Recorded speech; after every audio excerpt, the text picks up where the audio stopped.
Λοιπόν, χαίρετε και πάλι. Το θέμα μας σήμερα είναι οι αλγόριθμοι. Η στόχη του μαθήματος είναι πρώτα να δώσουμε την έννοια των αλγορίθμων, θα εξηγήσουμε τα χαρακτηριστικά που πρέπει να έχει ένας αλγόριθμος, θα εξηγήσουμε τους τρεις τρόπους περιγραφής ενός αλγορίθμου.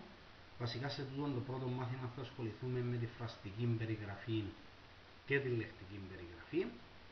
Στο επόμενο μάθημα θα αφιερώσουμε αρκετό χρόνο στη σχηματική μορφή και στα επόμενα μαθήματα θα μιλήσουμε περαιτέρω για την ακολουθιακή δομή, τη δομή διακλάδωσης και την επαναληπτική δομή. Όλα αυτά θα εξηγηθούν περαιτέρω χρησιμοποιώντας κάποια συγκεκριμένα παραδείγματα.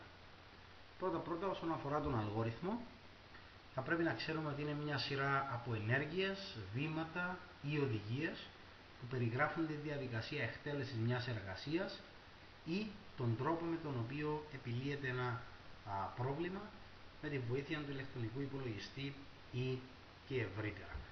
Άρα, ο αλγόριθμος στην ουσία περιγράφει τα βήματα και την εκτέλεση μιας εργασίας.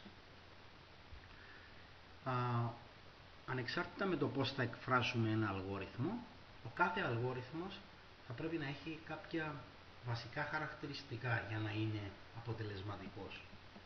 Ο κάθε αλγόριθμος θα πρέπει να χαρακτηρίζεται από σαφήνεια, ακρίβεια, λεπτομέρεια και φυσικά ορθότητα. Όλα αυτά τα χαρακτηριστικά θα γίνουν πιο ξεκάθαρα χρησιμοποιώντας τα παραδείγματα που θα δούμε στη συνέχεια. Για να περιγράψουμε ένα αλγόριθμο έχουμε στην ουσία τρεις επιλογές.